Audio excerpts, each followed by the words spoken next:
आज पटना समेत बिहार के तमाम क्षेत्रों में आकाश में सायंकालीन इंद्रधनुष देखा गया, रेनबो देखा गया। रेनबो एक बरसात के दिनों में घटने वाली आकाशीय घटना है जो कि रे ऑफ लाइट के जो फिजिकल एक्टिविटीज हैं उस पे निर्भर करती है। और प्रकाश की किरणों के जो फिजिकल एक्टिविटी भौतिक क्रियाएं हैं उनमें मुख्य रूप से परावर्तन, जिसे रिफ्लेक्शन ऑफ लाइट्स कहते हैं, पूर्ण आंतरिक परावर्तन, total internal reflection of light कहा जाता है, और अपवर्तन, जिसे रिफ्रैक्शन ऑफ लाइट कहा जाता है। इन तीनों के संयुक्त प्रभाव की वजह से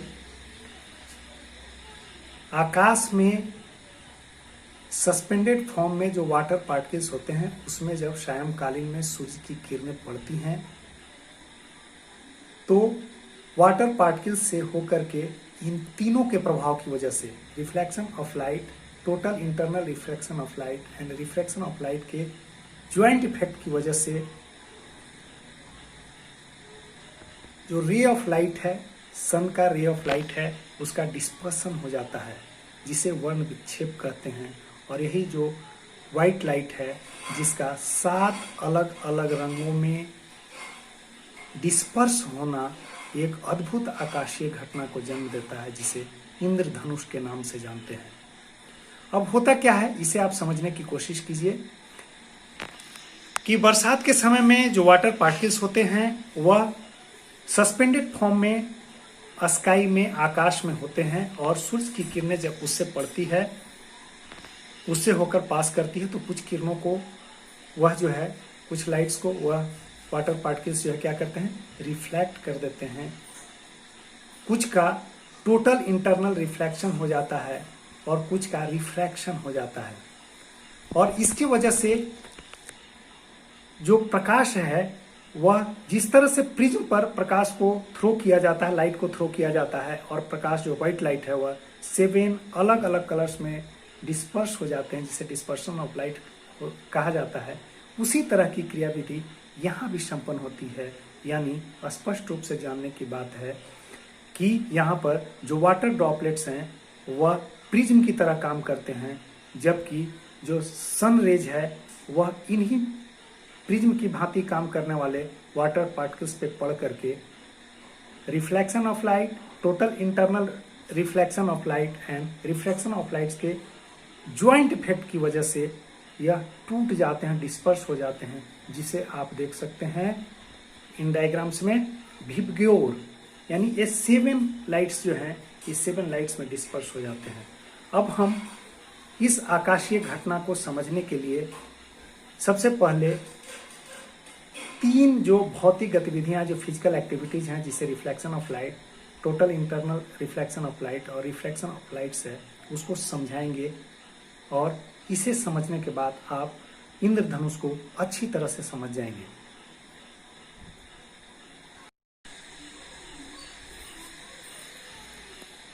डिस्पर्सन ऑफ लाइट एक फिजिकल एक्टिविटीज है जिसमें होता क्या है कि जब रे ऑफ लाइट यानी सूर्य की किरणें जब प्रिज्म के तरह किसी ऑब्जेक्ट से होकर के गुजरती है तो इन रे ऑफ लाइट्स का रिफ्रैक्शन होता है। और रिफ्रैक्शन होने के साथ आप जैसा जानते हैं कि जब कोई लाइट विरल माध्यम यानी रेयर मीडियम से डेंस मीडियम की तरफ जाता है, यानी रेयर मीडियम यहाँ क्या है, एयर है, प्रिज्म के बाहर एयर है, वहां से होकर के जैसे ही प्रिज्म की ओर जाता है तो इन रेज का रिफ्रैक्शन होता है, यानी ये आधार की ओर झुक जाती हैं। और इस अपवर्तन के बाद, अपवर्तन के साथ साथ क्या होता है कि इस रे का जो है 7 अलग अलग कलर्स में जो है डिस्पर्सन हो जाता है, और जिसे विबग्योर नाम से जानते हैं। बैनिया पिनाला,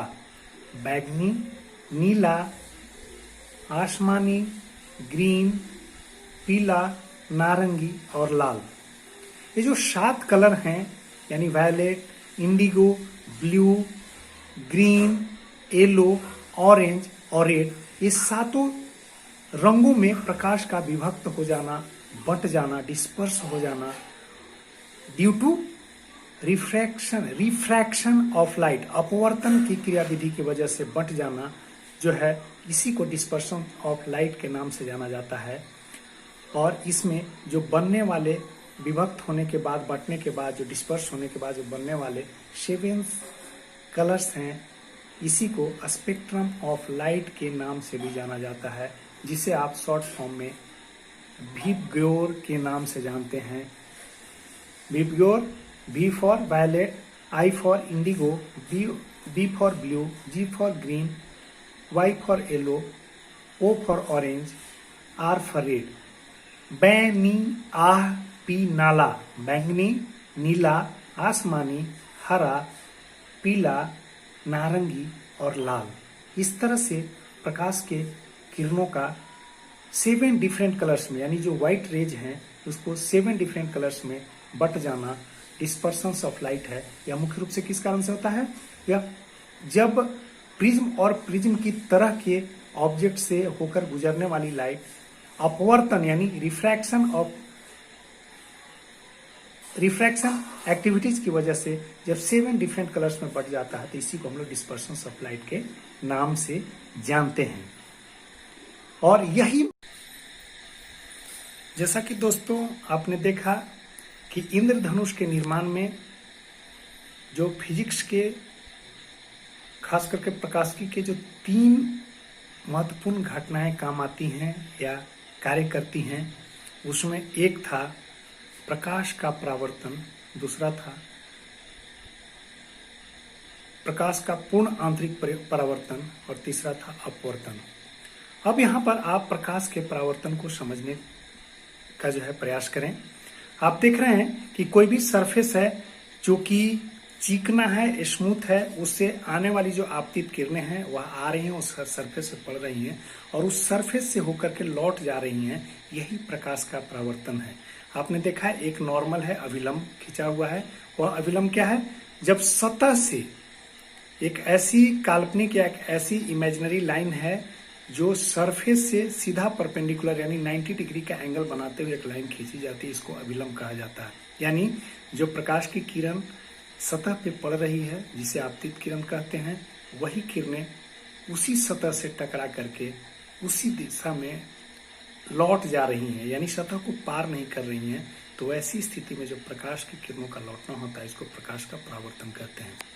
अब यहाँ पर जो बरसात के दिनों में जो सस्पेंडेड वाटर ड्रॉपलेट्स हैं, वाटर पार्टिकल्स हैं, उस पे इंसिडेंट रे, IR का मतलब इंसिडेंट रे है, यानी आपतित किरणें जब आकर के पड़ती हैं तो सतह से, यह सतह जो है एक स्मूथ सतह की तरह काम करता है। वाटर ड्रॉपलेट्स का जो सरफेस है वह स्मूथ सरफेस की तरह काम करता है और वहां से प्रकाश की किरणें जो है, रे ऑफ लाइट रिफ्लेक्ट हो जाती हैं, जिसे RR के रूप में दिखाया गया है। और यह घटना यहाँ पर एक महत्वपूर्ण भूमिका निभाती है रेनबो के निर्माण में बरसात के दिनों में।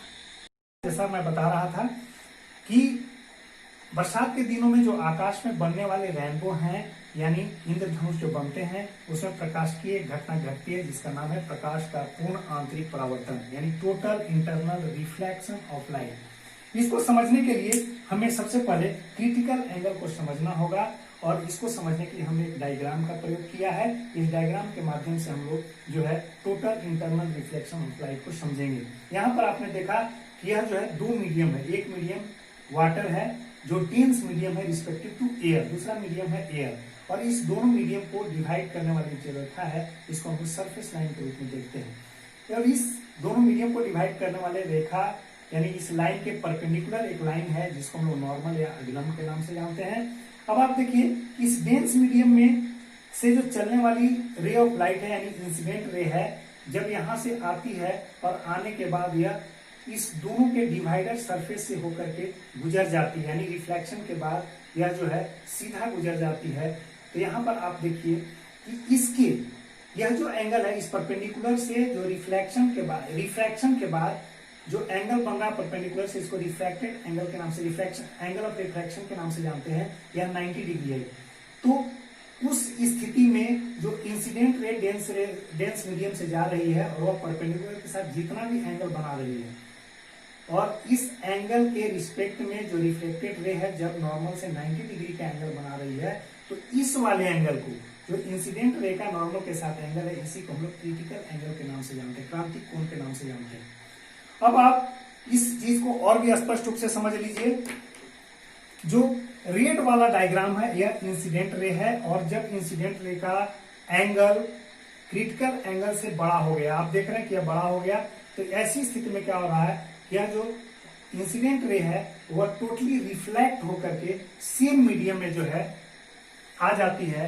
यही जो प्रोसेस है, ऑप्टिकल प्रोसेस है, इसी को हम लोग total internal reflection of light के नाम से जानते हैं। आपने देखा कि जो डेंस मीडियम से चलने वाली जो आपतित किरणें है, रे ऑफ इंसिडेंट है, वह सेम मीडियम, इसी डेंस मीडियम में लौट गए, इसी को हम लोग total internal reflection of light के नाम से जानते हैं। रेनबो के फॉर्मेशन में जो तीसरी प्रकाशीय घटना घटती है वह है प्रकाश का अपवर्तन, रिफ्रैक्शन ऑफ लाइट। इसको समझने के लिए हम दो डायग्राम का प्रयोग कर रहे हैं। यहाँ रिफ्रैक्शन जैसे ही होता है तो दो अलग अलग मीडियम में जो प्रकाश का पारगमन होता है, जो प्रकाश पार करता है, उसमें जो उसके नेचर जो दिखते हैं उसी को हम रिफ्लेक्शन के रूप में समझते हैं। जैसे हम यहाँ पर इस वाले में देखें, फर्स्ट डायग्राम में देखें कि आप देख रहे हैं कि यह जो है एयर है, रेयर मीडियम है इन रिस्पेक्ट टू वाटर। यहाँ पर जब, और यह जो लाइन है यह दोनों मीडियम को डिवाइडर लाइन है, यह सरफेस को डिवाइड करने वाला लाइन है जिसको सरफेस लाइन कहते हैं। और यह जो इस पे परपेंडिकुलर एक लाइन है, इस पे जो परपेंडिकुलर सरफेस पे परपेंडिकुलर एक लाइन है, इसको हम लोग नॉर्मल या विलंब के नाम से जानते हैं। आप देखिए कि जब रेयर मीडियम से कोई प्रकाश की किरण यानी आपतित किरण, जिसको रे ऑफ इंसिडेंट के नाम से या इंसिडेंट रे के नाम से जानते हैं, जब यह चलती है तो डेंस मीडियम में आने पर इसका झुकाव बेंडिंग टुवर्ड्स नॉर्मल हो जाता है, यानी इसका झुकाव जो है सघन माध्यम में आने पर नॉर्मल के तरफ हो जाता है, यानी प्रकाश की किरणें जो है यह नॉर्मल से की तरफ झुक जाती है। जबकि दूसरे डायग्राम में आप देख रहे हैं यहाँ पर एक मीडियम है एयर जो कि रेयर मीडियम है, और एक मीडियम है वाटर जो कि डेंस मीडियम है। और जब वाटर से चलने वाली प्रकाश की किरणें हैं, इंसिडेंट रे हैं, जैसे ही डेंस मीडियम से रेयर मीडियम की ओर जाती है तो यह अविलंब यानी नॉर्मल से काफी दूर चली जाती है, यानी रिफ्रैक्ट कर जाती है। इसी जो प्रकाशीय घटना है जिसको मीडियम के डिफरेंस के चलते जो नॉर्मल से डिफ्लेक्शन होता है, प्रकाश का विचलन होता है, उसी घटना प्रकाशीय घटना को प्रकाश के अपवर्तन के नाम से जानते हैं, रिफ्लेक्शन ऑफ लाइट के नाम से जानते हैं। और यह जो प्रकाश का अपवर्तन है यह भी इंद्रधनुष के निर्माण में काफी, इंद्रधनुष के निर्माण में जो है वह प्रभाव डालती है। और प्रकाश का अपवर्तन, प्रकाश का परावर्तन, प्रकाश का पूर्ण आंतरिक परावर्तन, इस तीनों के संयुक्त प्रभाव के फलस्वरूप जब वाटर के ड्रॉपलेट से गुजरने वाले जो रेज हैं, जब डिस्पर्स होकर के 7 डिफरेंट कलर्स में बट जाती हैं, यही आकाश में एक अद्भुत नजारा पेश करता है जिसे हम लोग इंद्रधनुष के नाम से जानते हैं। Thank you.